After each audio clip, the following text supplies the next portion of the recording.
푸르스름한 번갯불이 창살 틈을 찍고 들어와 어두컴컴한 곳간 바닥을 비추었을 때 이문은 제 눈을 의심하며 입을 틀어막았다. 비릿한 피냄새가 코끝을 찌르는 가운데 낮은 천장 아래 웅크린 돌쇠의 등 뒤로 거대한 그림자가 일렁이고 있었다. 서늘한 빗소리를 뚫고 들려오는 것은 살가죽을 뚫는 날카로운 바늘의 서걱거림 뿐이었고 그 괴이한 소리가 들릴 때마다 바닥에 널브러진 짐승의 가죽들이 마치 살아있는 생명체처럼 꿈틀거렸다. 이문은 등줄기를 타고 흘러내리는 식은땀을 닦을 엄두도 내지 못한 채 문틈에 눈을 바싹 들이대고 저주받은 광경을 지켜보았다. 저것이 정령인간의 손놀림이란 말인가.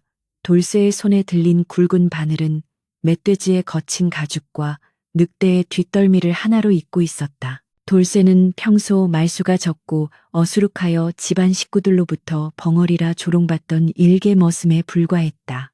그러나 지금 그의 눈빛은 칠흑 같은 어둠 속에서도 안광을 내뿜으며 섬뜩한 집착으로 가득 차 있었으니 그 모습은 평소에 충직한 종복이 아니었다. 그는 이미 숨이 끊어져 썩어가는 가죽 조각들을 기이한 순서로 배열하더니 굵은 실을 입으로 끊어내며 낮은 목소리로 무언가 주문을 읊조리기 시작했다. 이문은 자신의 집곳간에서 이런 끔찍한 일이 벌어지고 있다는 사실에 온몸이 마비되는 듯한 공포를 느꼈다. 대체 저 가죽 덩어리로 무엇을 만들려는 것인가? 의문이 뇌리를 스치는 순간 돌쇠가 손을 멈추고 고개를 서서히 돌렸다. 이문은 급히 몸을 낮추어 그림자 속으로 숨었으나 심장 박동 소리가 빗소리보다 크게 들려 들킬 것만 같았다. 불과 몇 달 전만 해도 이 집안은 평온하기 그지없는 양반가였으나 돌쇠가 정식 머슴으로 들어온 이후부터 기묘한 일들이 꼬리에 꼬리를 물고 일어났다. 집안의 가축들이 하나둘씩 사라지기 시작하더니 산속에서 죽은 짐승들의 사체가 가죽만 벗겨진 채 발견되는 일이 잦아졌던 것이다. 아버지는 그저 산짐승의 소행이라 치부하며 넘겼으나 이문은 밤마다 곳간에서 들려오는 저 기괴한 바느질 소리를 결코 잊을 수 없었다. 돌쇠는 왜 그토록 죽은 것들에 집착하는지, 그리고 왜 하필 비가 쏟아지는 밤마다 저주받은 바느질을 멈추지 않는 것인지 알 길이 없었다. 기억을 되짚어보면 돌쇠가 처음 이 집에 들어오던 날도 오늘처럼 장대비가 쏟아지는 으스스한 밤이었다. 비에 젖어 몰골이 말이 아니었던 그는 갈 곳 없는 떠돌이라 자신을 소개하며 그저 먹여만 주면 무슨 일이든 하겠다고 머리를 조아렸었다. 아버지는 그의 건장한 체격이 마음에 들어 흔쾌히 거두었으나 그때부터 이 저택의 공기는 서서히 차갑고 무겁게 가라앉기 시작했다. 돌쇠는 낮에는 묵묵히 장작을 패고 마당을 쓸었지만 해가 지고 달이 뜨면 귀신같이 사라져 곳간 안으로 숨어들곤 했다. 이문은 그가 단순히 잠을 자러 가는 것이라 믿었으나 어느 날 우연히 맞게 된 피비린내가 모든 의구심의 시작이 되었다. 다시 문틈으로 들여다본 곳간 안은 더욱 가관이었다. 돌쇠가 꿰매고 있던 것은 단순한 가죽 주머니가 아니라 여러 짐승의 부위를 기괴하게 합쳐놓은 거대한 괴생명체의 형상이었다. 호랑이의 앞발과 곰의 몸통, 그리고 정체를 알 수 없는 검은 털 뭉치들이 한데 엉겨붙어 기괴한 윤곽을 드러내고 있었다. 돌쇠는 그것의 목 부분을 정성스럽게 바느질하며 마치 자식이라도 다독이듯 손으로 부드럽게 쓸어내렸다. 이제 조금만 더 하면 된다. 거의 다 왔어. 그가 내뱉은 목소리는 쇠소리가 섞인 듯 탁했고 그 안에는 광기 어린 애착이 서려 있었다. 이문은 그 소름 끼치는 혼잣말에 구역질이 올라오는 것을 간신히 참아내며 뒷걸음질을 쳤다. 어둠 속에서 돌쇠의 손이 멈추고 그가 바늘을 바닥에 내려놓는 소리가 들렸다. 쨍그랑하는 금소금이 정적을 깨트리자 이문은 숨을 멈추고 굳어버렸다. 돌쇠는 천천히 자리에서 일어나 가죽 괴수 앞에 서더니 자신의 손가락을 깨물어 붉은 피를 그 가죽의 눈 부분에 떨어뜨렸다. 그러자 믿을 수 없는 일이 벌어졌다. 생기라곤 전혀 없던 메마른 가죽들이 서서히 부풀어 오르기 시작하더니 거친 숨소리를 내뱉으며 뒤틀리기 시작한 것이다. 그것은 자연의 섭리를 거스르는 명백한 재앙이었으며 인간이 범해서는 안 될 신성모독의 현장이었다. 이문은 공포에 질려 비명을 지르려 했으나 목소리가 나오지 않았다. 가죽 괴수의 뒤틀린 몸마디가 맞춰지는 소리가 우두둑하며 곳간 안을 가득 채웠다. 돌쇠는 그 광경을 보며 기괴한 미소를 지었고 그의 얼굴 위로 번개가 스쳐 지나가며 악마 같은 형상을 그려냈다. 저것이 만약 세상 밖으로 나간다면 이 마을은 물론이고 온 나라가 피로 물들 것이 자명했다. 이문은 당장이라도 달려가 아버지께 이 사실을 알려야 한다고 생각했지만 다리가 후들거려 한 발자국도 움직일 수 없었다. 그때 돌쇠가 갑자기 이문이 숨어있는 문 쪽을 향해 고개를 서둘렸다. 그의 눈동자는 이미 인간의 것이 아니었으며 짐승처럼 번뜩이는 노란 빛을 내뿜고 있었다. 걔 누구냐? 돌쇠의 낮은 목소리가 빗줄기를 뚫고 이문의 귓가를 때렸다.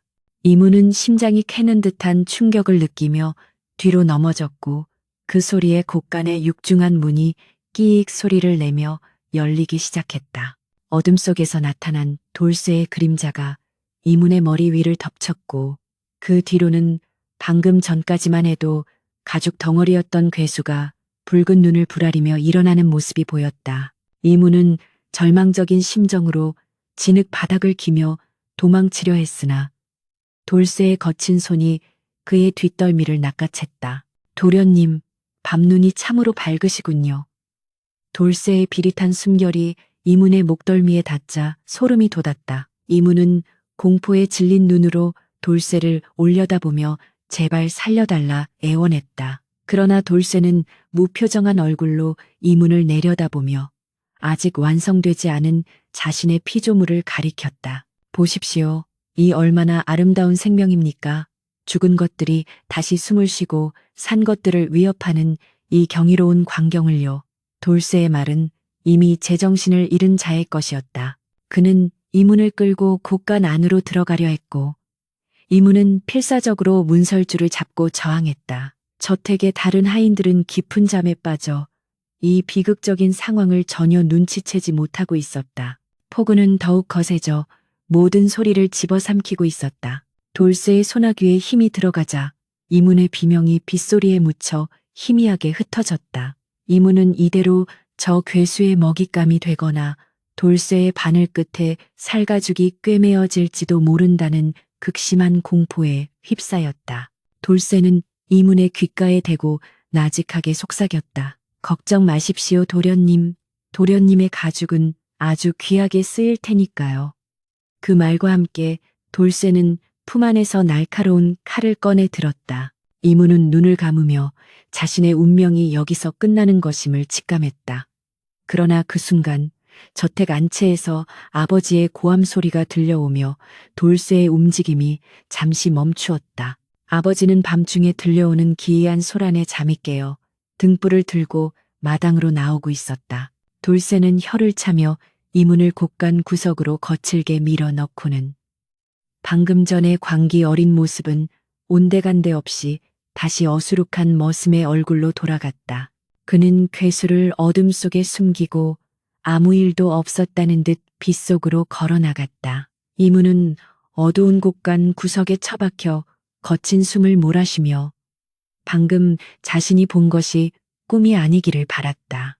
하지만 손끝에 닿는 축축한 짐승의 털과 비릿한 피냄새는 이것이 피할 수 없는 현실임을 증명하고 있었다. 아버지는 비를 맞으며 서 있는 돌쇠를 나무라며 어서 들어가 자라고 소리쳤다. 돌쇠는 연신 머리를 조아리며 예, 나으리 곧 들어가겠나이다 라며 비굴하게 대답했다. 이문은 그 소름 끼치는 연기를 지켜보며 돌쇠라는 인간의 정체가 무엇인지 그리고 그가 숨기고 있는 목적이 도대체 무엇인지 반드시 밝혀내야겠다고 결심했다. 하지만 곳간 깊은 곳에서 들려오는 가죽 괴수의 으르렁거리는 소리는 이문의 결심을 비웃듯 더욱 커져만 갔다. 비극은 이제 막 시작되었을 뿐이었고 이 저택에 몰아칠 피바람은 그 누구도 멈출 수 없는 기세로 다가오고 있었다. 밤은 깊어만 가고 빗줄기는 그칠 기미를 보이지 않았다. 이문은 가까스로 몸을 일으켜 곳간을 빠져나왔으나 등 뒤에서 느껴지는 수많은 시선에 몸을 떨었다. 그것은 살아있는 자의 시선이 아니라 죽음에서 돌아온 가죽 조각들이 내뿜는 원한 매린 눈길이었다. 돌쇠는 다시 곳간 문을 잠그고 자물쇠를 채우며 이문을 향해 의미심장한 미소를 지어 보였다. 내일 밤에 다시 뵙지요, 도련님.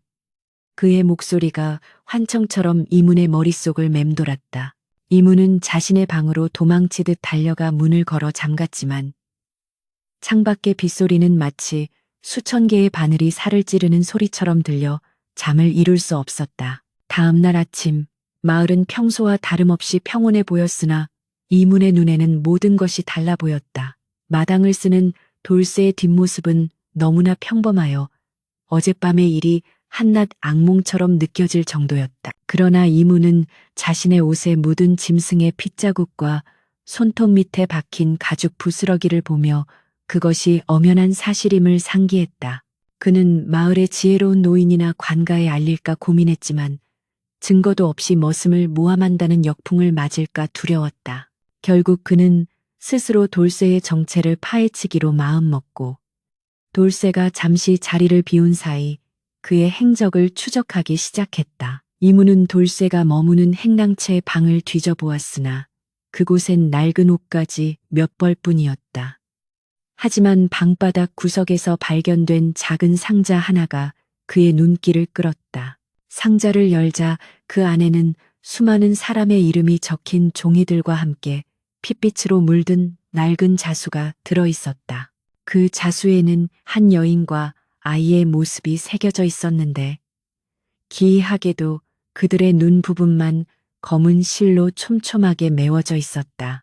이문은 이것이 돌쇠가 그토록 가죽 생명체에 집착하는 이유와 관련이 있을 것이라 직감했다. 돌쇠는 단순한 미치광이가 아니라 과거에 어떤 거대한 슬픔이나 원한을 품고 이 집에 들어온 것이 분명했다. 조사를 이어가던 중 이문은 마을 외곽의 폐가에서 돌쇠가 자주 드나든다는 소문을 듣게 되었다. 그곳은 예전에 가죽을 다루던 백정들이 살던 곳이었으나 원인 모를 화재로 일가족이 몰살당한 뒤로는 귀신이 나온다 하여 아무도 찾지 않는 금기시된 장소였다. 이문은 두려움을 무릅쓰고 그 폐가를 찾아갔고 그곳에서 충격적인 발견을 하게 되었다. 폐가 앞마당에는 수십 마리의 개와 고양이 사체들이 뼈만 남은 채 쌓여 있었고 벽면에는 붉은 글씨로 알 수 없는 주문들이 가득 적혀 있었다. 그리고 그 중심에는 돌쇠가 아끼던 그 낡은 바늘통이 놓여 있었다. 이문은 비로소 깨달았다. 돌쇠는 죽은 가족을 되살리기 위해 짐승의 가죽을 이어 붙여 그들의 육신을 대신할 그릇을 만들고 있었던 것이다.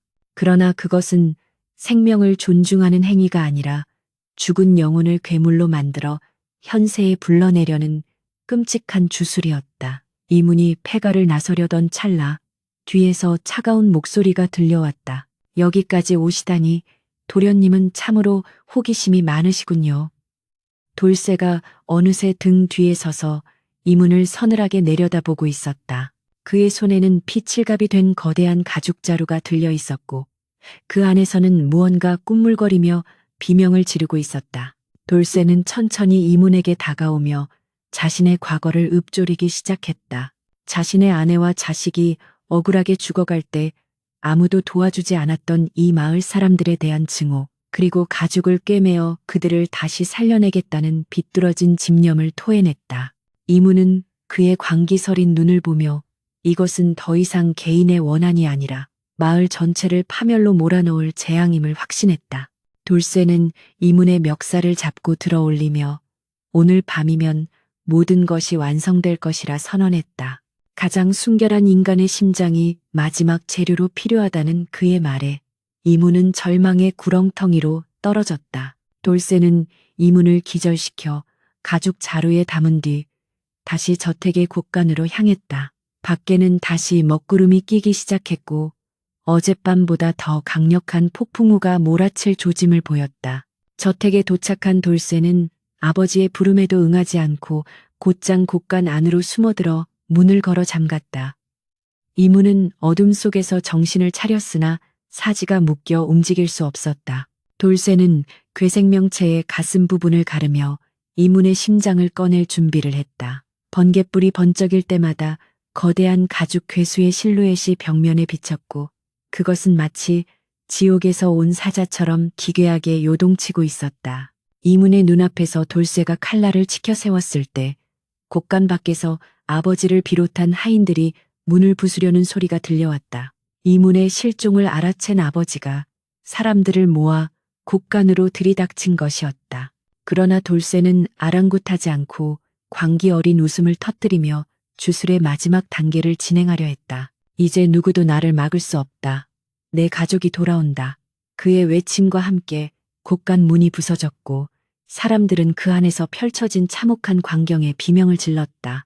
돌쇠의 손이 이문의 가슴을 향해 내려꽂히려는 찰나 거대한 가죽 괴수가 눈을 뜨며 포효했다. 괴수의 포효가 곳간 천장을 뒤흔들며 먼지가 자욱하게 내려앉았고 들이닥친 하인들은 그 기괴한 형체에 압도되어 들고 있던 몽둥이를 바닥에 떨어뜨렸다. 그것은 여러 짐승의 가죽을 기워 만든 흉측한 형상을 하고 있었으나 사지는 제각각의 방향으로 뒤틀려 있었고 꿰맨 자국마다 검붉은 피와 진물이 배어나와 바닥을 적시고 있었다. 돌쇠는 미친 듯이 웃으며 자신의 피조물을 향해 손을 뻗었으나 갓 생명을 얻은 괴수는 주인의 손길을 거부하듯 앞발을 휘둘러 곳간 벽을 박살내고 말았다. 이문은 그 틈을 타 결박을 풀려 필사적으로 몸을 뒤틀었지만 돌쇠의 서늘한 시선이 다시금 자신을 향하자 심장이 얼어붙는 듯한 공포를 느꼈다. 곳간 안은 비릿한 피냄새와 썩은 가죽의 악취가 뒤섞여 숨을 쉬기조차 힘들 정도로 탁해졌고 횃불을 든 하인들은 겁에 질려 뒷걸음질만 칠 뿐 누구 하나 선뜻 나서지 못했다. 아버지는 떨리는 목소리로 이게 무슨 해괴망측한 짓이냐. 돌쇠 너 이놈. 당장 그 흉물스러운 것을 멈추지 못할까 라고 호통을 쳤으나 돌쇠는 오히려 아버지를 비웃듯 괴수의 등덜미를 움켜쥐었다. 돌쇠의 손가락은 이미 가죽을 꿰매느라 짓무르고 갈라져 있었지만 그는 고통조차 느끼지 못하는 사람처럼 괴수에게 주술 섞인 말을 내뱉으며 이문을 제물로 바치려 칼을 고쳐 쥐었다. 번개가 칠 때마다 곳간 내부가 하얗게 드러나며 가죽 괴수의 일그러진 눈동자가 번뜩였다. 돌쇠는 아버지를 향해 나으리 이 아이가 다시 살아나는 것을 보십시오. 당신들이 죽인 내 자식이 이 가죽 속에서 다시 숨을 쉬고 있단 말입니다. 라고 소리를 질렀다. 그의 목소리에는 원한과 광기가 가득 차 있어 듣는 이들의 귀를 찢는 듯했고 그가 가리킨 괴수의 가슴 부위에는 정말로 아이의 옷가지 조각이 함께 기워져 있었다. 이문은 그제야 돌쇠가 왜 그토록 가죽에 집착했는지, 왜 밤마다 비명을 지르며 바느질에 매달렸는지 어렴풋이 짐작할 수 있었다. 그는 과거 이 마을의 권력자들에게 억울하게 가족을 잃은 백정의 아들이었으며 그 복수를 위해 금기된 가죽 주술을 익혀 돌아온 것이 분명했다. 갑자기 괴수가 괴성을 지르며 곳간 밖으로 돌진하자 마당에 서 있던 하인들이 추풍낙엽처럼 쓰러졌고 그 아수라장 속에서 돌쇠는 이문의 목덜미를 낚아채 어둠 속으로 자취를 감추었다. 아버지는 이문을 찾아라. 당장 그놈을 쫓아 이문을 구해오너라 라고 울부짖었으나 이미 빗줄기가 거세져 발자국조차 남지 않는 상황이었다. 괴수는 저택의 담벼락을 가볍게 뛰어넘어 마을 뒷산인 흑룡산으로 향했고 그 뒤를 따르는 돌쇠의 웃음소리가 천둥소리에 묻혀 멀어져 갔다. 마을 사람들은 창문을 굳게 걸어 잠근 채 밖에서 들려오는 짐승의 울부짖음과 기괴한 바느질 소리에 몸을 떨며 밤을 지새워야 했다. 이문은 정신을 잃었다가 깨어나 보니 축축하고 차가운 동굴 바닥에 누워 있었고 눈앞에는 돌쇠가 불꽃 없는 화로 앞에 앉아 다시 바늘을 놀리고 있는 모습이 보였다. 동굴 벽면에는 수많은 산짐승의 가죽들이 도배되어 있었는데 기이하게도 그 가죽들이 바람도 불지 않는데 마치 살아있는 것처럼 파르르 떨리고 있었다. 돌쇠는 이문이 깨어난 것을 알고는 도련님, 너무 두려워 마십시오. 이제 곧 도련님의 심장이 제 아이의 가죽 속에서 뛰게 될 테니까요. 라고 나지막하게 속삭였다. 그의 눈은 이미 인간의 이성을 잃고 핏발이 서 있었으며 손에 든 바늘 끝에는 검은 실이 아닌 혈관처럼 보이는 붉은 줄이 매달려 있었다. 이문은 떨리는 목소리로 돌쇠야. 내 슬픔은 알겠으나 이런 짓은 하늘이 용서치 않을 것이다. 죽은 자는 결코 가죽을 꿰맨다고 살아나지 않는다라고 설득하려 했다. 그러나 돌쇠는 당신들이 뭘 안단 말이오. 내 자식은 차가운 땅 속에서 썩어가는데 당신들은 따뜻한 밥을 먹으며 웃고 떠들지 않았소. 나는 이 가죽들이 내뱉는 저주를 들으며 하루하루를 버텼소라고 울부짖으며 바늘을 이문의 팔에 갖다 대었다. 이문은 살칸을 파고드는 날카로운 통증에 비명을 질렀으나 돌쇠는 아랑곳하지 않고 이문의 피부와 짐승의 가죽을 잇는 기괴한 바느질을 시작하려 했다.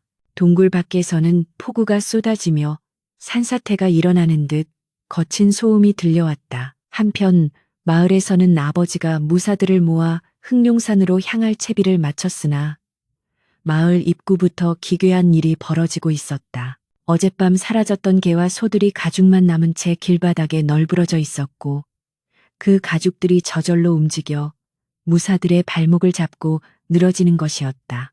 사람들은 이것은 귀신의 소행이다. 산 사람이 할 수 있는 짓이 아니다.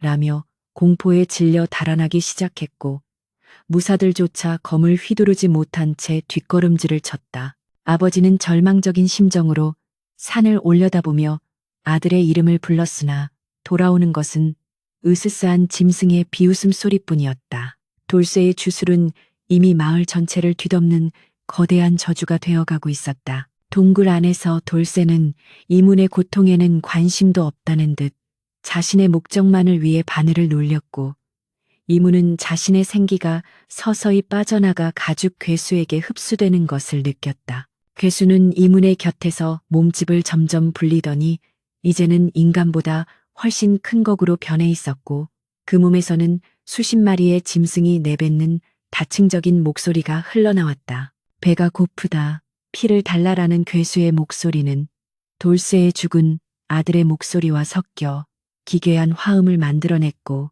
돌쇠는 그 소리에 감격한 듯 눈물을 흘리며 괴수를 껴안았다. 이문은 이 광기 어린 부성애가 결국 모두를 파멸로 이끌 것이라는 사실에 눈물을 흘렸다. 돌쇠는 이문의 심장 바로 위로 바늘을 겨누며 이제 마지막 한 땀만 남았구나. 나의 사랑하는 아들아.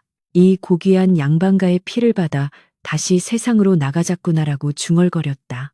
그러나 그 순간 이문은 온 힘을 다해 묶인 손을 풀어 돌쇠의 눈을 찔렀고 돌쇠가 비명을 지르며 뒤로 물러난 사이 동굴 구석으로 기어갔다. 돌쇠는 한쪽 눈을 감싸 쥐고 분노하여 이놈, 감히 신성한 의식을 망치려 들다니. 내 놈의 살가죽을 갈기갈기 찢어 괴수의 발밑에 깔아주마 라고 외치며 이문을 쫓았다. 동굴 안은 추격전이 벌어지며 가죽들이 벽에서 떨어져 나와 바닥을 구르는 진풍경이 연출되었다. 이문은 동굴 깊숙한 곳에서 우연히 돌쇠가 숨겨두었던 낡은 비석 하나를 발견했는데 그곳에는 돌쇠의 가족 이름과 함께 붉은 피로 쓰인 맹세의 글귀가 새겨져 있었다. 그것은 돌쇠가 자신의 영혼을 대가로 악마와 계약을 맺었다는 증거였으며 이 주술의 근원이 바로 그 비석에 깃든 원한임을 깨달았다. 이문은 주변에 떨어진 돌덩이를 들어 비석을 내려치려 했으나 어느새 다가온 돌쇠가 이문의 발목을 잡아채 바닥으로 내팽개쳤다. 그것에 손대지 마라. 그것은 내 아들의 영혼이 머무는 유일한 집이다. 라고 돌쇠는 광분하며 이문의 목을 졸랐다. 숨이 막혀오는 와중에도 이문은 비석을 향해 손을 뻗었고 돌쇠의 소나귀에 힘이 들어갈수록 이문의 의식은 흐려져 갔다. 그때 동굴 입구에서 강렬한 빛이 번쩍이더니 아버지와 함께 온 스님 한 분이 나타나 연부를 외우기 시작했다. 스님의 목소리가 동굴 안에 울려 퍼지자 벽에 붙어있던 가죽들이 괴로워하듯 비틀거렸고 돌쇠의 몸에서도 검은 연기가 피어오르기 시작했다. 돌쇠는 방해하지 마라. 거의 다 왔단 말이다. 라고 소리쳤으나 스님의 법력 앞에 그의 주술은 조금씩 힘을 잃어가는 듯 보였다. 그러나 돌쇠가 만든 가죽 괴수는 오히려 스님을 향해 달려들며 그 거대한 몸을 날렸다. 괴수의 공격에 스님은 바닥으로 나동그라졌고 돌쇠는 그 틈을 놓치지 않고 다시 이문을 잡아채 비석 앞으로 끌고 갔다. 누구도 나를 막을 수 없다. 이 아이의 피가 비석에 닿으면 내 아들은 완전한 생명을 얻게 될 것이다. 라고 돌쇠는 선언하며 칼을 치켜들었다. 이문은 죽음의 그림자가 눈앞에 다가왔음을 느끼며 눈을 감았으나 그 순간 가죽 괴수가 돌쇠의 팔을 덥석 물어버렸다. 괴수의 눈에는 아버지를 알아보는 듯한 연민이 아니라 오직 끝없는 굶주림과 파괴 욕구만이 가득했다.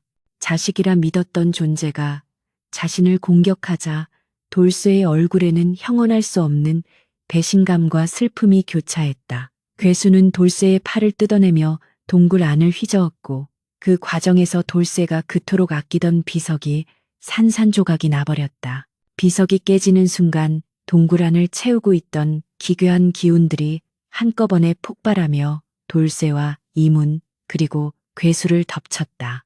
이문은 폭발의 충격으로 멀리 튕겨나갔고 돌쇠는 자신의 피조물과 엉켜 동굴 구석에 낭떠러지로 떨어졌다. 아들아, 아니야. 너는 이럴 리가 없다. 라는 돌쇠의 절규가 메아리 쳤으나 이미 괴수는 이성이 없는 사륙기계에 불과했다. 이문은 흐릿해지는 시야 속에서 돌쇠의 처절한 마지막 뒷모습을 지켜보아야 했다. 시간이 얼마나 흘렀을까? 이문이 눈을 떴을 때는 동굴 안이 고요해져 있었고 스님과 아버지가 그를 부축하고 있었다. 동굴 바닥에는 찢어진 가죽 조각들만이 어지럽게 널려 있었고 돌쇠와 괴수의 흔적은 어디에도 보이지 않았다. 아버지는 이문을 꼭 껴안으며 살았구나, 내 아들아.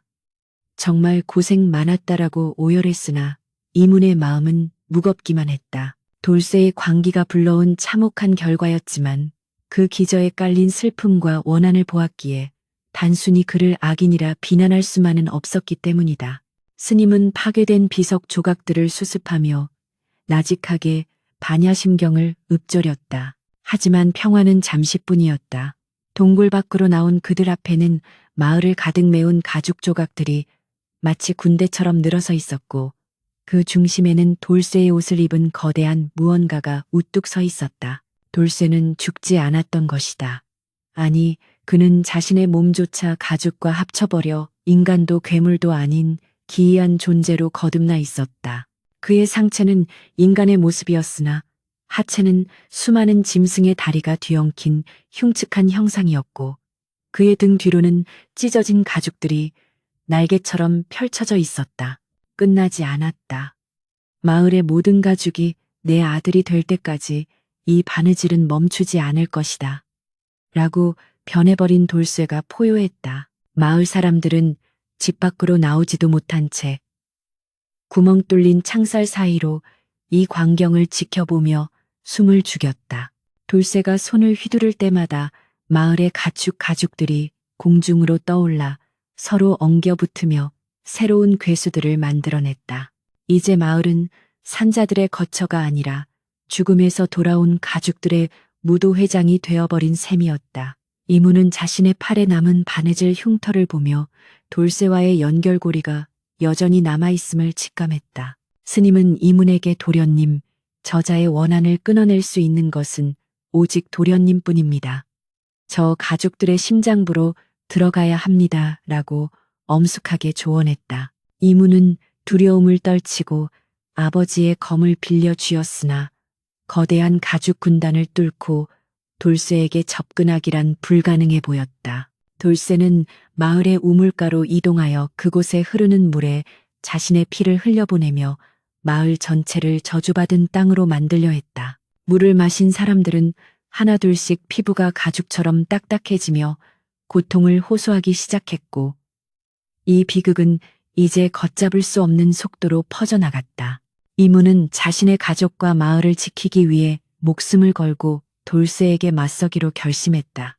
비는 여전히 그칠 줄 모르고 쏟아지며 이 처절한 전투의 시작을 알리고 있었다. 돌쇠는 마을의 가장 높은 곳에 올라가 하늘을 향해 소리쳤다. 보아라, 이것이 너희들이 무시했던 백정의 아들이 일구어낸 세상이다. 이제 모두가 평등하게 가족이 되어 썩지 않는 삶을 누리게 될 것이다. 그의 목소리는 광기로 번뜩였고 그가 내뱉는 말 한마디마다 새로운 가죽 괴수들이 탄생하여 마을의 가옥들을 부수기 시작했다. 하인들은 흩어져 도망가기 바빴고 아버지는 마을 사람들을 대피시키려 애썼으나 역부족이었다. 이문은 스님과 함께 돌쇠가 있는 언덕을 향해 한 발 한 발 내디뎠으며 그들의 앞을 수많은 가죽 짐승들이 가로막았다. 이문은 가죽 괴수들의 공격을 피하며 돌쇠의 정면까지 도달했으나 돌쇠의 눈에서 흐르는 피눈물을 보고 잠시 주춤했다. 돌쇠는 자신의 신체가 무너져가는 고통 속에서도 바느질을 멈추지 않았고 그의 손가락은 이미 뼈가 드러날 정도로 닳아 있었다. 왜 나를 방해하느냐? 나는 그저 다시 사랑하고 싶었을 뿐이다. 라고 돌쇠는 절규하며 이문에게 거대한 가죽 채찍을 휘둘렀다. 이문은 검을 들어 채찍을 막아냈으나 그 충격으로 팔이 저려왔고 돌쇠의 등 뒤에 숨겨진 진실이 조금씩 드러나기 시작했다. 돌쇠의 심장 부위에는 여전히 작고 낡은 가죽 신발 한 짝이 소중하게 박혀 있었던 것이다. 그 신발은 돌쇠의 자식이 생전에 신었던 것이었으며 모든 주술의 에너지가 그 신발을 중심으로 응축되어 있었다. 이문은 저 신발을 파괴해야만 이 저주가 끝날 것임을 직감했지만 그것은 동시에 돌쇠라는 인간의 마지막 희망을 짓밟는 행위이기도 했다. 이문은 갈등했지만 마을 사람들의 비명과 무너져가는 저택의 소리를 들으며 결단을 내려야 했다. 돌쇠는 다시 한번 바늘을 치켜들고 이문의 심장을 겨냥했고 이문은 최후의 일격을 가하기 위해 돌쇠의 품 안으로 뛰어들었다. 빗소리는 더욱 거세졌고 두 사람의 운명이 교차하는 찰나의 순간 정적이 흐르는 듯했다. 이문은 가죽 채찍이 바닥을 가르며 내는 파열음에 몸을 움츠렸으나 그의 시선은 오직 돌쇠의 가슴팍에 박힌 낡은 가죽 신발에 고정되어 있었다. 돌쇠야, 네가 진정으로 되살리고자 했던 것이 이런 괴물이란 말이냐? 너의 아들은 결코 이런 피비린내 나는 학살을 원하지 않았을 것이다. 이문의 외침에 돌쇠의 일그러진 얼굴이 잠시 경련하듯 뒤틀렸으나 그는 이내 거친 숨을 내뱉으며 다시금 채찍을 휘둘렀다. 돌쇠의 등 뒤에 달린 수많은 짐승의 다리들이 마을의 흙바닥을 헤집으며 그를 기괴한 속도로 이동시켰고 이문은 아버지의 검을 고쳐 쥐며 뒤로 물러났다. 마을 곳곳에서 들려오는 가죽 괴수들의 포효와 사람들의 비명이 빗소리와 섞여 지옥의 묵시록처럼 언덕 위를 가득 메우고 있었다. 돌쇠는 쇳소리 섞인 목소리로 닥쳐라. 너희 양반놈들이 우리 가족을 불태워 죽일 때 그 어린 것이 신발 한 짝도 신지 못한 채 죽어갔다는 것을 아느냐. 나는 그 아이에게 이 세상 전부의 가죽을 입혀서라도 다시 걷게 할 것이다. 라고 울부짖었다. 그의 말 한마디에 마을 우물가에서 솟아오른 가죽 덩어리들이 이문의 발목을 덮쳤고 이문은 날카로운 검날로 가죽을 베어내며 간신히 위기를 모면했다. 그러나 베어낸 가죽 조각들은 바닥에 닿자마자 다시 서로를 찾아 바느질하듯 엉겨 붙었으니 이는 이미 인간의 힘으로 대적할 수 있는 수준의 괴이함이 아니었다. 스님은 이 광경을 보며 합장한 채 원한이 살을 붙여 생령이 되었으니 그 근원을 끊지 않으면 이 마을은 영원히 가죽의 묘지가 될 것입니다라고 장엄하게 경고했다. 이문은 돌쇠의 광기 어린 눈빛 속에서 일순간 흔들리는 슬픔을 포착했고 그것이 바로 이 저주를 풀 수 있는 유일한 틈임을 깨달았다. 그는 무작정 칼을 휘두르는 대신 돌쇠에게 천천히 다가가며 네 아들이 죽던 날 우리 아버지가 그 화재 현장에 있었다는 사실을 알고 있다. 그러나 네가 모르는 진실이 하나 더 있다라고 낮은 목소리로 말했다. 돌쇠는 바느질을 멈추고 멈칫하며 무슨 헛소리냐. 네 아비는 그저 방관자였을 뿐이다라고 소리쳤으나 그의 손끝은 미세하게 떨리고 있었다. 이문은 자신의 품 안에서 아까 행랑채에서 챙겨온 낡은 자수 조각을 꺼내 보였고 그 자수에는 돌쇠의 아내가 수놓았던 것으로 보이는 반쪽짜리 연꽃 문양이 새겨져 있었다. 사실 이문의 아버지는 그날 밤 사람들을 구하려다 화상을 입었으며 돌쇠의 가족을 죽인 진범은 따로 있었다는 사실을 이문은 며칠 전 서재의 일기에서 발견했었다. 당시 탐관오리였던 사또가 백정들의 재산을 갈취하기 위해 불을 질렀고 이문의 아버지는 그 누명을 쓰고도 마을의 평화를 위해 입을 다물었던 것이다. 이문은 아버지는 네 아들을 구하지 못한 죄책감에 평생을 괴로워하며 네가 우리 집에 들어왔을 때 너를 거두어 준 것이다. 이 신발을 보아라. 이것 역시 아버지가 몰래 간직해왔던 유품이 아니더냐라고 진실을 쏟아냈다. 돌쇠는 자신의 가슴에 박힌 신발을 내려다보며 믿을 수 없다는 듯 고개를 저었으나 그 신발 끝에 새겨진 아버지만의 표식을 보고는 통곡하기 시작했다. 돌쇠의 울음소리가 커질수록 마을을 뒤덮고 있던 가죽 괴수들의 움직임이 둔해지기 시작했고 우물에서 솟아나던 피비린내 나는 기운도 잦아들었다. 그러나 주술이 깨지려 하자 돌쇠의 몸속에 깃들어 있던 악령이 본색을 드러내며 돌쇠의 의식을 잠식하기 시작했다. 죽여라, 모두 찢어서 가죽으로 만들어라. 라는 사악한 목소리가 돌쇠의 입을 통해 흘러나왔고 돌쇠의 눈은 다시 노란 광기로 번뜩였다. 악령은 돌쇠가 품었던 슬픔을 먹고 자라나 이제는 주인조차 통제할 수 없는 거대한 악의 덩어리가 되어 있었던 것이다. 이문은 돌쇠의 자아가 완전히 사라지기 전에 그를 구해야 한다는 일념으로 돌쇠의 가슴팍을 향해 달려들었다. 스님은 이문의 뒤에서 도련님, 저 신발을 떼어내야 합니다. 그것이 악령이 머무는 매개체입니다. 라고 외치며 법력을 모아 돌쇠의 움직임을 잠시 묶었다. 이문은 가죽 채찍에 어깨가 찢기는 고통을 감수하면서도 끝내 돌쇠의 가슴에 손을 뻗어 그 낡은 신발을 움켜쥐었다. 그 순간 돌쇠의 몸에서 수천 개의 바늘이 튀어나와 이문의 손등을 찔렀으나 이문은 이를 악물고 신발을 당겨냈다. 신발이 가죽 몸통에서 떨어져 나가는 순간 돌쇠는 인간의 비명을 내지르며 바닥으로 쓰러졌고 그와 연결되어 있던 모든 가죽 괴수들이 비명을 지르며 불타오르기 시작했다. 빗속에서 타오르는 푸른 불꽃은 마을의 어둠을 밝히며 부정한 기운을 씻어내었고 가죽이 타는 고약한 냄새가 진동했지만 사람들은 비로소 안도의 숨을 내쉴 수 있었다. 돌쇠는 다시 초라한 머슴의 모습으로 돌아와 이문의 발치에 쓰러져 헐떡였고 그의 가슴에서는 검은 피가 끊임없이 흘러나왔다. 이문은 신발을 돌쇠의 손에 쥐어주며 이제 그만해라. 너의 아들은 이미 좋은 곳으로 떠났다. 이 가죽들은 너의 아들이 아니라 네 마음속의 지옥이 만들어낸 허상일 뿐이다라고 위로했다. 돌쇠는 눈물을 흘리며 신발을 가슴에 품고는 미안하구먼 도련님, 내가 큰 죄를 지었소. 라고 힘겹게 사죄의 말을 남겼다. 하지만 비극은 여기서 끝나지 않았으니 돌쇠가 내뱉은 마지막 사죄의 말과 함께 곳간 방향에서 거대한 폭발음이 다시 한번 들려왔다. 알고 보니 돌쇠가 처음으로 만들었던 그 거대한 가죽 괴수는 주술의 지배를 벗어나 스스로 진화하여 독자적인 생명력을 얻게 된 것이었다. 그것은 돌쇠의 통제를 받지 않고 오직 사륙만을 위해 움직이는 재앙 그 자체가 되어 저택의 안채를 향해 돌진하고 있었다. 이문은 쓰러진 돌쇠를 뒤로하고 아버지가 있는 곳으로 필사적으로 달렸으며 빗줄기는 마치 피의 세례처럼 더욱 붉게 물들어가는 듯 보였다. 마을의 화만은 꺼졌으나 진짜 공포는 이제부터 시작이었다. 안채에 도착했을 때 이문은 거대한 가죽 괴수가 아버지의 목을 죄고 있는 참혹한 광경을 목격했다.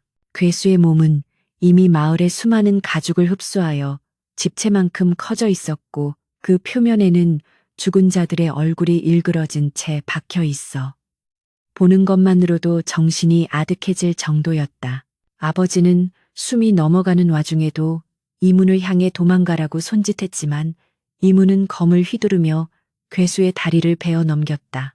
그러나 괴수는 고통을 느끼지 못하는 듯 잘려나간 부위에서 새로운 가죽 촉수를 뻗어 이문의 검을 낚아챘고 이문은 무기도 없이 거대한 죽음의 형상 앞에 홀로 서게 되었다. 이때 죽어가는 줄 알았던 돌쇠가 비틀거리는 걸음으로 나타나 자신의 손목을 그어 피를 괴수에게 뿌렸다. 내 아들아, 내가 너를 만들었으니 내가 너를 데려가마. 라고 돌쇠는 외치며 괴수의 품 안으로 뛰어들었다. 돌쇠의 피가 닿자 괴수는 잠시 주춤하며 움직임을 멈추었고 돌쇠는 괴수의 심장 부위로 추정되는 곳에 자신의 마지막 바늘을 깊숙이 꽂아 넣었다.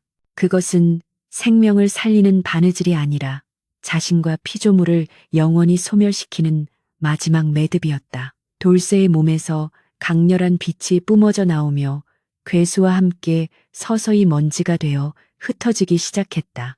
이문은 그 광경을 지켜보며 인간의 집착이 부른 파멸과 그 끝에 찾아온 숭고한 희생에 대해 깊은 비애를 느꼈다. 돌쇠는 사라지기 직전 이문을 향해 희미한 미소를 지어 보였고 그 미소는 평소 그가 짓던 어수룩한 머슴의 그것과 꼭 닮아 있었다. 아버지는 바닥에 주저앉아 기침을 하며 돌쇠의 이름을 불렀으나 빗물만이 그가 서 있던 자리를 씻어내릴 뿐이었다. 마을은 다시 고요해졌지만 곳간 주변에 널린 가죽 조각들은 여전히 어젯밤의 공포를 증언하듯 흉측한 몰골로 남아 있었다. 이문은 비로소 이 모든 환란이 끝났음을 직감하며 하늘을 올려다보았다. 먹구름 사이로 희미한 달빛이 비치기 시작했고 빗소리도 조금씩 잦아들며 대지에는 차가운 정적이 찾아왔다. 스님은 돌쇠가 사라진 자리에서 염주를 돌리며 생자 필멸이라 어차피 갈 것을 어찌 그리 붙잡으려 하셨는가라고 나직하게 읊조리며 망자의 넋을 기렸다. 마을 사람들은 하나둘씩 문을 열고 나와 서로의 생사를 확인하며 눈물을 흘렸고 이문의 집안 하인들도 정신을 차리고 마당을 정리하기 시작했다. 그러나 이문의 마음속에는 돌쇠가 남긴 도련님의 가죽은 귀하게 쓰일 것이라는 말이 여전히 불길한 예언처럼 남아 가슴 한구석을 서늘하게 만들었다. 이문은 자신의 팔에 남은 바느질 흉터를 만져보았는데 기이하게도 그 흉터가 조금씩 살아있는 것처럼 꿈물거리는 것을 발견했다. 돌쇠는 사라졌지만 그의 주술이 남긴 흔적은 이문의 육신 속에 깊이 박혀 있었던 것이다.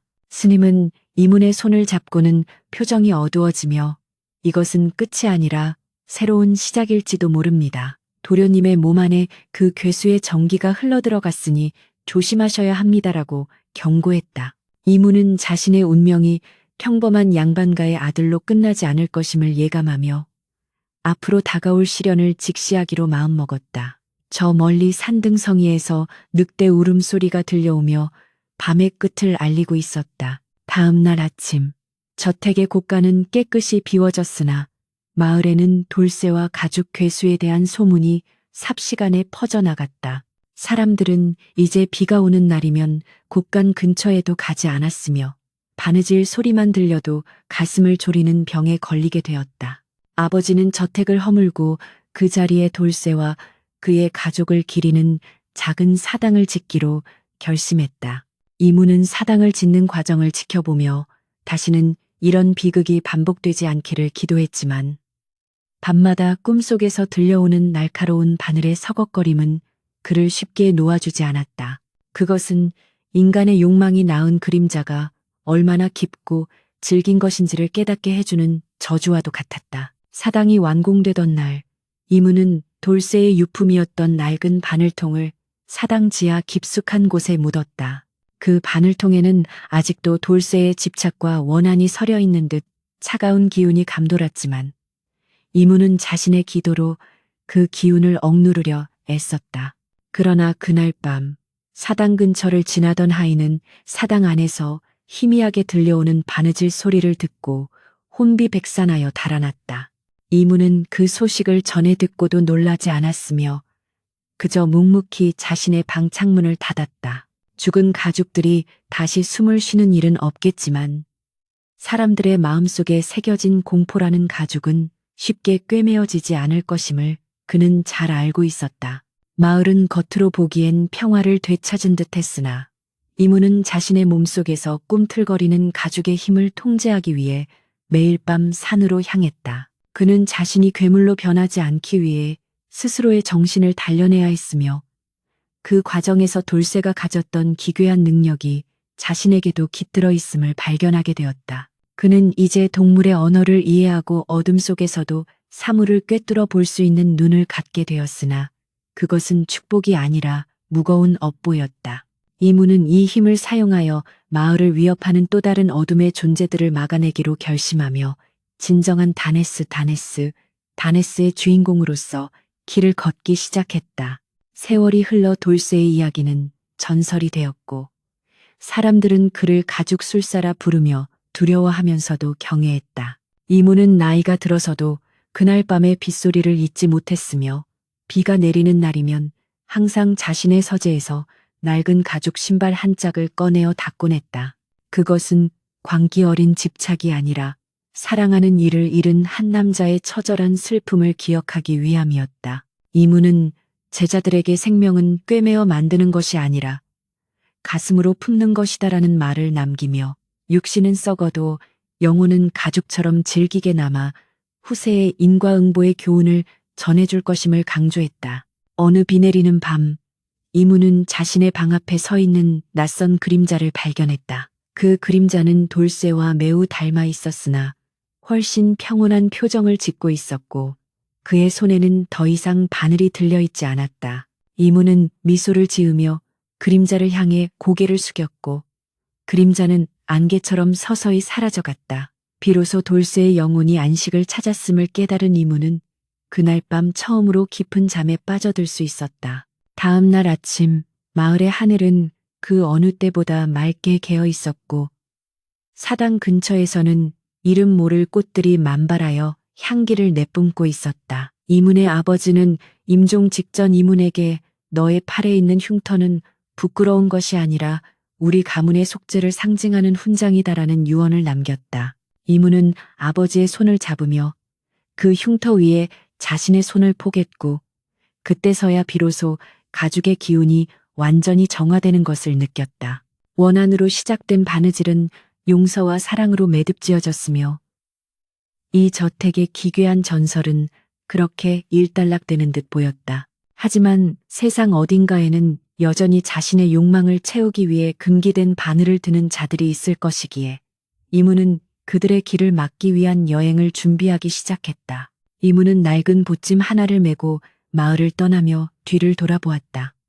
그곳에는 자신이 태어나고 자란 집과 수많은 사연이 깃든 사당이 조용히 자리 잡고 있었다.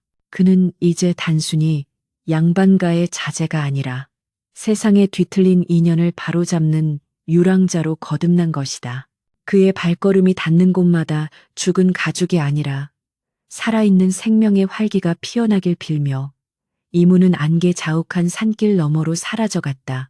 마을 사람들은 그가 떠난 뒤에도 오랫동안 그를 바느질하는 선비라 부르며 그의 의로운 행적을 칭송하였고 그의 이야기는 입에서 입으로 전해져 오늘날까지 전설로 남게 되었다. 마을을 뒤덮었던 붉은 빗줄기가 헛고 며칠이 지나지 않아 평온을 되찾아가던 이문의 집안에 다시금 불길한 말굽소리가 울려 퍼지기 시작했다. 고을의 사또인 김치열이 수십 명의 포조를 거느리고 저택의 대문을 거칠게 부수며 들이닥친 것이니 그의 서슬퍼런 눈빛은 마치 먹잇감을 발견한 매처럼 날카롭게 번뜩이고 있었다. 김치열은 말에서 내리자마자 이문의 아버지를 향해 이놈이 판사, 감히 내놈의 집안에서 삿된 요술을 부려 마을을 도탄에 빠뜨리고 괴물을 길러냈다는 소문이 조정에까지 들렸으니 오늘 그 죄를 엄히 묻겠다. 라고 사자우를 토해냈다. 이문은 행랑채 그늘에 숨어 그 광경을 지켜보며 분노로 온몸을 떨었으나 자신의 팔에 새겨진 바느질 흉터가 그 어느 때보다 뜨겁게 달아오르는 것을 느끼며 무언가 거대한 음모가 도사리고 있음을 직감했다. 포졸들은 서슬퍼런 칼날을 휘두르며 이문의 아버지를 밧줄로 묶어 마당 한복판으로 끌어냈고 집안 하인들은 겁에 질려 구석에 웅크린 채 숨을 죽였다. 김치열은 이문의 아버지를 내려다보며 내 놈이 머슴을 시켜 죽은 짐승의 가죽으로 요물을 만든 배우라는 사실을 이미 다 알고 있다. 어서 네 아들 이문과 함께 지은 대역죄를 자복하지 못할까? 라고 위협하며 가죽 채찍으로 바닥을 내리쳤다. 아버지는 피투성이가 된 얼굴로 삿도 이것은 모함이옵니다. 저희는 오직 마을을 지키려 했을 뿐이며 그 머슴의 뒤틀린 원한을 막으려다 이 지경이 된 것입니다. 라고 호소했으나 김치열의 비웃음은 그칠 줄 몰랐다. 그는 이미 이 가문의 전답과 재산을 몰수하기 위해 치밀하게 계획된 각본을 따르고 있었던 것이다. 이문은 더 이상 참지 못하고 마당으로 뛰어나가 김치열의 앞을 가로막으며 멈추십시오. 사또, 진실을 외면하고 무고한 이들에게 죄를 뒤집어 씌우는 저해가 무엇입니까? 당신이 과거 백정마을에 불을 질러 돌쇠의 가족을 몰살시킨 그 당사자가 아닙니까? 라고 사자우를 내뱉었다.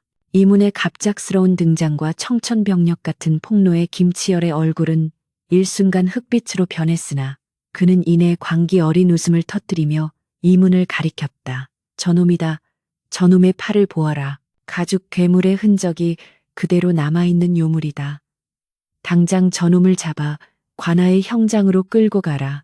김치열의 명령이 떨어지자 포졸들이 이문에게 달려들었고 이문은 저항하려 했지만 아버지를 인질로 잡은 포졸들의 칼날 앞에 결국 무릎을 꿇고 말았다. 관아의 넓은 마당은 구경 나온 마을 사람들로 인산인해를 이루었고 형장 중앙에는 이문과 그의 아버지가 거적대기 위해 무릎을 꿇린 채 앉혀져 있었다. 김치열은 고압적인 자세로 동원에 앉아 마을 사람들을 향해 보아라. 저들이 바로 너희의 가축을 죽이고 가죽 괴수를 만들어 이 마을을 공포로 몰아넣은 주범들이다. 오늘 저들의 목을 쳐서 하늘의 노여움을 풀겠다. 라고 선언했다. 사람들은 술렁이기 시작했고 몇몇은 돌을 던지며 욕설을 퍼부었으나 이문은 그들의 눈동자 속에 서린 공포와 불신을 보며 가슴이 찢어지는 듯한 통증을 느꼈다. 그는 자신의 팔에서 전해지는 기이한 맥동에 집중하며 돌쇠가 남긴 마지막 힘, 즉 진실을 비추는 가죽의 기억을 일깨우려 필사적으로 정신을 집중했다. 김치열이 형장의 망나니에게 신호를 보내려는 찰나 이문이 고개를 들어 하늘을 향해 기괴한 비명을 내지르자 갑자기 관아 마당의 흙먼지가 소용돌이치며 차가운 안개가 피어오르기 시작했다. 이문의 팔에 새겨진 바느질 흉터가 핏빛으로 빛나며 허공으로 검은 실들이 뿜어져 나왔고 그 실들은 놀랍게도 김치열이 보관하고 있던 증거물인 짐승 가죽 조각들을 하나로 엮어내기 시작했다. 당황한 김치열이 이게 무슨 해괴망측한 짓이냐. 당장 저놈의 목을 쳐라라고 비명을 질렀으나 망나니는 얼어붙은 듯 움직이지 못했다. 허공에서 완성된 가죽 형상은 돌쇠의 모습도 괴수의 모습도 아닌 수년 전 불길 속에서 죽어갔던 돌쇠의 어린 아들의 모습을 형상화하고 있었다. 그 가죽아이의 형상은 천천히 김치열을 향해 손을 뻗었고 그 손길이 닿는 곳마다 김치열의 화려한 관복이 낡은 가죽 조각처럼 변하며 부스러지기 시작했다. 이문은 신들린 듯한 목소리로 사또, 이 아이의 눈을 보십시오. 당신이 탐욕에 눈이 멀어질렀던 그 불길 속에서 이 아이가 마지막으로 본 것이 무엇인지 증언하게 하겠나이다. 라고 외쳤다. 그러자 가죽아이의 입에서 수백 명의 비명소리가 겹쳐진 듯한 기괴한 목소리가 흘러나오며 김치열의 과거 악행들이 하나둘씩 환영처럼 허공에 그려졌다. 마을 사람들은 자신들이 믿었던 사또가 실은 자신들을 수탈하고 무고한 이들을 죽여온 살인귀였다는 사실을 목격하며 경악을 금치 못했다. 김치열은 공포에 질려 동원 아래로 굴러떨어지며 저것을 치워라. 저 요물을 없애란 말이다. 라고 울부짖었으나 이미 포졸들조차 겁에 질려 무기를 버리고 달아나기 시작했다. 가죽아이는 김치열의 발목을 낚아채 형장 중앙으로 끌고 왔고 그가 저질렀던 죄악의 무게만큼 무거운 가죽 수의를 그의 몸에 강제로 입히기 시작했다. 이문은 그 광경을 보며 이것이 바로 인과응보의 결말임을 깨달았고 자신의 아버지를 결박했던 줄을 끊어내며 당당히 일어섰다. 마을 사람들은 이제 돌이 아닌 김치열을 향해 분노를 쏟아내기 시작했고 관아는 순식간에 진실을 심판하는 거대한 재판장으로 변모했다. 이때 마을 입구에서 암행어사의 출두를 알리는 마패 소리가 들려왔고 임금의 명을 받은 어사가 무사들을 거느리고 관아로 진입했. 어사는 이문의 집안에서 벌어진 기괴한 사건과 사또의 비리를 이미 조사해온 터였으며 눈앞에 펼쳐진 초자연적인 광경을 보고도 침착하게 명을 내렸다. 죄인 김치열은 백성들을 수탈하고 방화와 살인을 저질렀을 뿐만 아니라 이를 덮기 위해 무고한 백성을 요술쟁이로 몰아 죽이려 했으니 그 죄가 하늘에 닿았다. 당장 저자를 압송하여 한양으로 압송하라. 어사의 준엄한 명령에 김치열은 거품을 물고 쓰러졌고 그를 감싸고 있던 가죽 수의는 안개처럼 흩어져 사라졌다. 이문의 아버지는 어사의 손을 잡고 눈물을 흘리며 가문의 억울함을 호소했고 어사는 이 참혹한 비극은 인간의 탐욕이 빚어낸 재앙이나 저 젊은이의 용기가 진실을 밝혀냈구려라며 이문을 치하했다. 이문은 자신을 바라보는 사람들의 시선이 공포에서 경외와 감사로 바뀌는 것을 느꼈지만 자신의 팔에 남은 흉터가 여전히 욱신거리는 것에 마음이 무거웠다.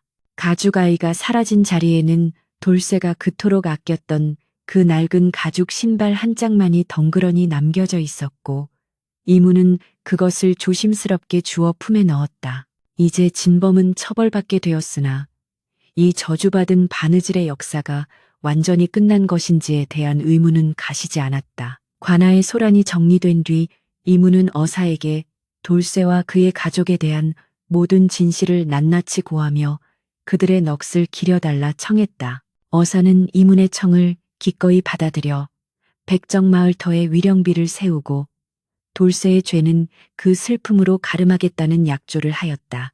마을 사람들은 그제야 자신들이 돌쇠와 그 가족에게 가졌던 편견을 뉘우치며 위령비 앞에 모여 눈물을 흘렸고 이문의 집안은 명예를 회복하여 다시금 가문의 위상을 되찾게 되었다. 그러나 이문은 더 이상 예전의 철없는 양반집 도련님으로 돌아갈 수 없음을 잘 알고 있었다. 그의 육신에 깃든 가죽의 기운은 그를 끊임없이 어둠의 경계로 이끌고 있었기 때문이다. 그날 밤 이문은 관아의 옥사에 갇힌 김치열을 찾아갔는데 김치열은 이미 정신을 놓은 채 허공을 향해 바느질하는 실험을 하고 있었다. 가죽이 모자라 내 살을 꿰매야 해 라고 중얼거리는 그의 모습은 돌쇠가 가졌던 광기보다 훨씬 더 추악하고 비참해 보였다. 이문은 그에게 복수심을 느끼기보다 인간의 탐욕이 다다를 수 있는 최악의 심연을 보는 듯하여 서글픈 마음이 들었다. 그는 옥사를 나오며 자신의 팔을 내려다보았고 그곳의 흉터가 조금씩 옅어지며 은은한 빛을 내는 것을 발견했다. 진실이 밝혀지고 억울함이 풀리자 저주의 기운도 서서히 정화되어 가고 있었던 것이다. 이튿날 김치열은 한양으로 압송되던 중 길가에 나타난 거대한 멧돼지 떼의 공격을 받고 흔적도 없이 사라졌다는 소문이 돌았다. 사람들은 그것이 산으로 돌아간 가죽 괴수들의 마지막 복수였다고 수군거렸으나 진실은 아무도 알 수 없었다. 이문은 그 소식을 듣고도 그저 묵묵히 마당을 쓸었으며 돌쇠가 그랬던 것처럼 아무런 말도 하지 않았다. 집안 곳곳에 남아있던 피비린내는 향긋한 꽃향기에 씻겨 나갔고 무너졌던 담벼락은 새로 쌓아 올려져 예전의 모습을 되찾았다. 하지만 이문의 서재 한 구석에는 여전히 돌쇠의 바늘통과 가죽 신발이 놓여 있어 그날의 경고를 잊지 않게 해주었다. 아버지는 이문에게 관직에 나갈 것을 권유했으나 이문은 이를 정중히 거절하며 세상의 억울한 사연들을 찾아 떠나고 싶다는 뜻을 밝혔다. 아버지, 저는 이제 가족 너머의 진실을 보는 눈을 가졌습니다. 이 힘을 올바른 곳에 쓰지 않는다면 그것이야말로 돌쇠의 희생을 헛되게 하는 것입니다. 라고 이문은 단호하게 말했다. 아버지는 아들의 성숙해진 눈빛을 보며 깊은 한숨과 함께 그의 뜻을 존중해 주기로 했고, 이문은 길을 떠날 채비를 마쳤다. 그는 이제 단순한 피해자가 아니라 세상을 치유하는 도구를 든 구도자로서의 삶을 선택한 것이었다. 길을 떠나기 전 이문은 마을 외곽의 숲속에서 스님을 다시 만났고, 스님은 이문에게 작은 괴나리 보찜을 건네며 미소 지었다. 도련님의 길은 험난하겠지만 그 팔의 흉터가 길잡이가 되어줄 것입니다. 가죽은 죽은 것이 아니라 기억을 담는 그릇임을 잊지 마십시오라는 스님의 조언은 이문의 마음에 깊이 새겨졌다. 이문은 스님께 절을 올리고 안개 자욱한 산길을 향해 첫발을 내디뎠고, 그의 등 뒤로는 마을의 평화로운 풍경이 멀어져 갔다. 그는 이제 어둠 속에서 울부짖는 영혼들의 목소리를 들을 준비가 되어 있었으며, 그들의 찢어진 가슴을 꿰매어줄 새로운 형태의 바느질을 시작하려 했다. 이문이 마을을 떠나고 얼마 지나지 않아 전국 각지에서는 기묘한 선비에 대한 이야기가 퍼지기 시작했다. 비가 오는 밤이면 나타나 억울한 죽음을 맞이한 짐승이나 사람의 가죽을 어루만지며 그들의 한을 풀어준다는 가죽의 술사 이야기는 백성들 사이에서 전설처럼 회자되었다. 그가 지나간 자리에는 항상 비릿한 피냄새 대신 맑은 이슬 향기가 감돌았으며, 악인들은 그가 든 낡은 바늘통만 보아도 사지가 마비되는 공포를 느꼈다고 전해진다. 이문은 그렇게 자신의 운명을 받아들였고, 돌쇠가 미처 완성하지 못한 진정한 생명의 바느질을 이어나갔다. 세상의 모든 상처를 꿰맬 수는 없겠지만 적어도 자신의 발길이 닿는 곳만큼은 억울한 눈물이 흐르지 않게 하겠다는 그의 맹세는 빗줄기보다 강인했다. 그는 가끔 비가 내리는 밤이면 어느 이름 모를 곳간에 들어가 낡은 가죽 조각들을 펼쳐놓고 나직하게 주문을 외우곤 했다. 그것은 괴물을 만드는 주문이 아니라 떠나지 못한 영혼들을 달래어 저승으로 보내주는 위로의 노래였다. 이문의 팔에 새겨진 흉터는 이제 흉측한 낙인이 아니라 고통받는 자들과 공명하는 신성한 무늬로 변모해 있었으며, 그의 눈동자는 어둠 속에서도 가장 밝은 진실을 찾아내고 있었다. 이문의 아버지는 가끔 서신을 통해 아들의 안부를 물으며 그가 구제한 수많은 목숨에 대한 이야기를 듣고 자부심을 느꼈다. 가문은 더욱 번창했으나 아버지는 늘 검소하게 생활하며 돌쇠의 사당을 돌보는 일을 게을리하지 않았다. 마을은 이제 가죽의 공포로부터 완전히 해방되었으나 사람들은 여전히 비 오는 날이면 처마 밑에 모여 앉아 이문과 돌쇠의 이야기를 나누며 생명의 소중함을 되새기곤 했다. 인간의 집착이 부른 재앙이 용서와 희생을 통해 어떻게 숭고한 전설로 승화되었는지를 보여주는 산증인이 바로 이 마을이었기 때문이다. 어느덧 세월이 흘러 이문은 백발이 성성한 노인이 되었으나 그의 바늘놀림은 젊은 시절보다 더욱 정교하고 자비로워졌다. 그는 죽음을 앞두고 다시 자신의 고향 마을로 돌아와 돌쇠의 사당 옆에 작은 초막을 지었다. 그는 그곳에서 마지막으로 자신의 살가죽에 새겨진 그 흉터를 향해 바늘을 들었고, 그 흉터를 한 땀 한 땀 정성스럽게 꿰매어 평범한 살결로 되돌려 놓았다.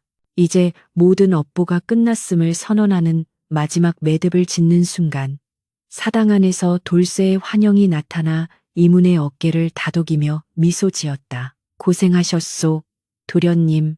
이제 편히 쉬십시오라는 돌쇠의 목소리가 바람결에 실려왔다. 이문은 그날 밤 달빛 아래서 평온하게 숨을 거두었으며, 그의 품 안에는 평생을 함께했던 그 낡은 가죽 신발 한 짝이 소중하게 안겨 있었다.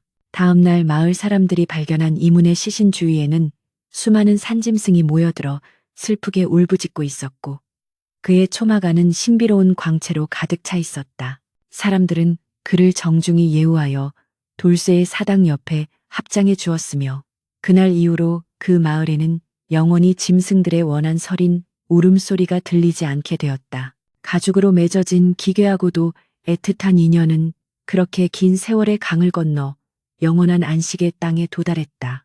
전설은 여기서 끝나는 듯 보였으나 이문이 남긴 그 낡은 바늘통은 후세의 누군가에게 전해져 다시금 정의를 실현하는 도구가 되었다는 이야기가 전해진다. 가죽은 썩어 없어지지만 그 안에 담긴 진실과 의지는 결코 사라지지 않는다는 것을 이문과 돌쇠의 이야기는 우리에게 소름 끼치도록 아름다운 교훈으로 남겨주었다. 오늘날에도 비가 내리는 밤이면 어딘가에서 날카로운 바늘이 가죽을 뚫는 서걱거림이 들려올지 모른다. 그것이 괴수를 만드는 소리인지 아니면 상처받은 영혼을 꿰매는 소리인지 판단하는 것은 오직 우리 자신의 마음가짐에 달려있을 뿐이다. 폭풍우가 거친 마을의 아침은 눈부시게 푸른 하늘과 함께 찾아왔고 지난밤의 소란이 거짓말이었던 것처럼 대지는 고요한 평화를 머금고 있었다. 이문의 저택 마당에는 피비린내 나는 악취 대신 빗물에 씻긴 흙내음과 만발한 살구꽃 향기가 가득 찼으며 사람들은 하나둘씩 집 밖으로 나와 서로의 생사를 확인하며 안도의 눈물을 흘렸다. 이문은 곳간 문 앞에 서서 부서진 목재 조각들과 찢어진 가죽 부스러기들을 물끄러미 내려다보았는데 이제 그곳에서 더 이상 기이한 바느질 소리나 짐승의 으르렁거림은 들려오지 않았다. 아버지는 이문의 어깨를 감싸 안으며 이제 정말 다 끝났구나. 우리 가문을 짓누르던 그 무거운 업보가 비로소 씻겨 내려간 듯 싶다라고 나직하게 읊조렸고 이문은 조용히 고개를 끄덕이며 품속에 있는 낡은 가죽 신발을 매만졌다. 마을 사람들은 자발적으로 모여들어 저택의 부서진 담장과 곡간을 수리하기 시작했고 이 과정에서 돌쇠가 머물던 행랑채는 깨끗이 치워져 망자의 넋을 기리는 작은 방으로 꾸며졌다.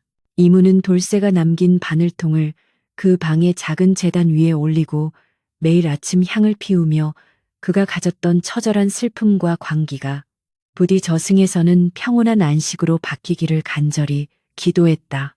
마을에 세워진 위령비 앞에는 이제 백정과 양반의 구분 없이 많은 이가 찾아와 꽃을 바치며 과거의 잘못을 뉘우쳤으니 이는 돌쇠의 비극이 남긴 유일하고도 고귀한 결실이었다. 이문은 자신의 팔에 남은 흉터가 날씨가 맑아질수록 점점 옅어지며 은은한 살색으로 돌아오는 것을 보고 비로소 진정한 치유가 시작되었음을 직감했다. 그해 가을 이문의 저택은 예전의 활기를 되찾아 풍성한 수확의 기쁨으로 가득 찼으며 아버지는 마을 사람들을 모두 불러 성대한 잔치를 베풀어 감사의 뜻을 전했다. 잔치마당에서 사람들은 이제 돌쇠와 가죽 괴수의 이야기를 두려움이 아닌 인간의 도리를 되새기는 전설처럼 조심스럽게 나누며 생명의 존엄함에 대해 이야기했다. 이문은 잔치 한 구석에서 아이들이 뛰어노는 모습을 보며 만약 돌쇠의 아들이 살아있었다면 저 아이들과 함께 웃고 있었을 것이라는 생각에 잠시 가슴 한편이 아려오는 것을 느꼈다. 그러나 그는 이제 슬픔에 침잠하기보다 그 슬픔을 동력 삼아 더 나은 세상을 만드는데 힘쓰기로 마음먹었고 그의 눈빛은 어느 때보다 맑고 깊어져 있었다. 이문은 서재에 앉아 지난 몇 달간 겪었던 기괴한 일들을 기록하며 후세에 남길 다네스의 초고를 써내려가기 시작했는데 그의 붓끝은 가죽처럼 질기면서도 부드러운 필체로 진실을 담아냈다. 사람의 욕망은 가죽을 이어 붙여 생명을 만들려 하지만 진정한 생명은 서로의 상처를 보듬는 따뜻한 마음에서 솟아나는 법이다라고 적는 그의 손등 위로 따스한 햇살이 내려앉았다. 그는 자신이 가진 기이한 능력을 이제 마을의 병든 가축을 돌보거나 억울한 일을 당한 백성들을 돕는데 사용하기 시작했고 사람들은 그를 인자한 술사라 부르며 존경의 마음을 표했다.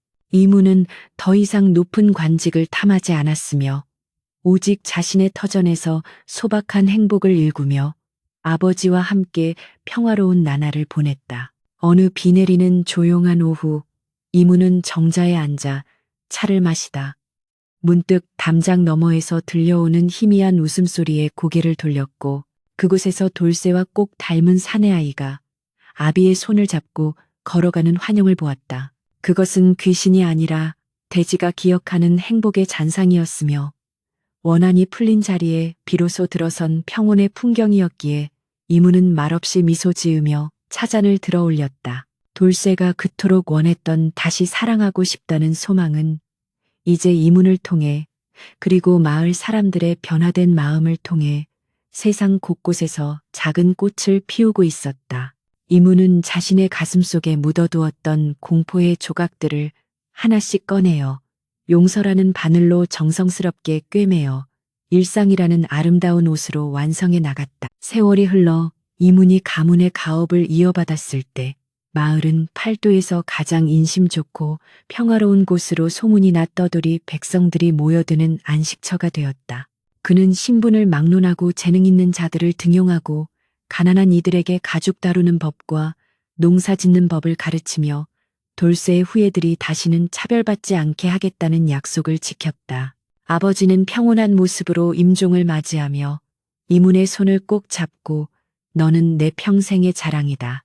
그 시련을 이겨내고 이토록 따뜻한 사람이 되었으니 이제 나는 여한이 없다라는 마지막 말을 남기고 눈을 감았다. 이문은 슬픔 속에서도 아버지가 남긴 사랑의 무게를 느끼며 자신의 어깨에 놓인 가문의 책임을 묵묵히 받아들였고 그의 삶은 한편의 서사시처럼 깊이 있게 흘러갔다.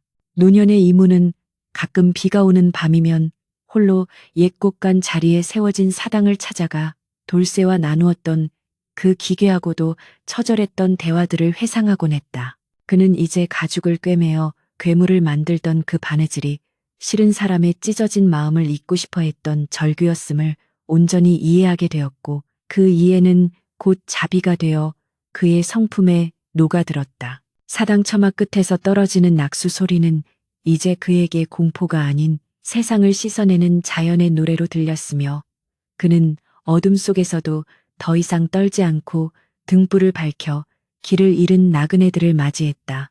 이문의 인생은 그렇게 굴곡진 역사를 지나 잔잔한 호수처럼 평온해졌으며 그의 주변에는 항상 따뜻한 온기와 생명의 활기가 감돌았다.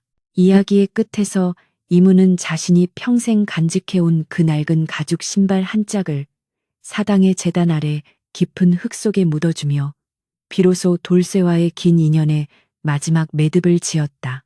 가죽은 흙으로 돌아가고 영혼은 하늘로 오르니 이제 우리가 맺었던 그 아픈 실타래를 모두 풀고 영원한 안식에 드소서라고 속삭이는 그의 목소리는 바람에 실려 산 너머로 평온하게 퍼져나갔다.